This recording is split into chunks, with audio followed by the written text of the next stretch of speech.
இருக்குல்ல, எனக்கு இதை பத்தி எதுவுமே தெரியல. நீங்க ஏதாச்சும் ஒரு கலையை பத்தி சொல்றீங்களா? சரி, அடுத்து நம்ம ஒரு சிலம்பம் கலை பத்தி பேசலாமா?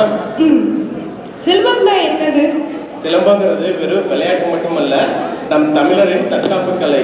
இந்த கலை சுமார் 5000 ஆண்டுகளுக்கு பழமையான கலை. அகத்தியர் அருளிய 64 கலைகளில் இதுவும் ஒரு கலை. ஏன் நம்மளுடைய தமிழ் கடவுளான முருகனுக்கு சிலம்பம்னு பேர் வர காரணமே இந்த சிலம்பக்கலை தான். சிலம்பத்துக்கு ஏன் சிலம்பம்னு பேர் வந்துச்சு? சிலம்பம் சுத்தும் போது சிலம்பல் என்ற ஓசை ஒழுகிறது, அதனாலதான் சிலம்பத்துக்கு சிலம்பம் என்று பேர் வச்சிருக்காங்க. ஓ, அப்ப சிலம்பத்தோட பயன்கள் என்ன? சிலம்பத்தோட பயன்கள் பல இருக்கு.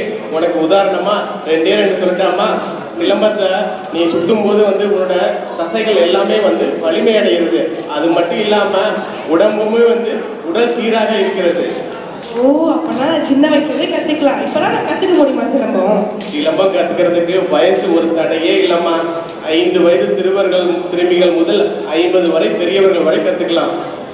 இப்போ நான் இப்போ முதல்ல இருந்து ஆரம்பிக்கிறேன்னா சிலம்பத்துல இருந்து என்ன சொல்லி கொடுப்பாங்க எனக்கு?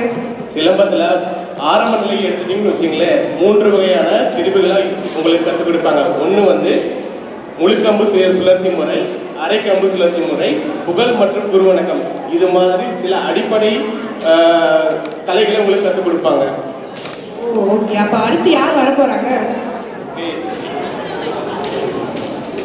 கம்பை இதோ ஆர்வத்துடன் களமிறங்கும் நம் தொடக்கநிலை வீரர்களை கைத்தட்டி ஆரவரவத்துடன் வரவேற்போம்.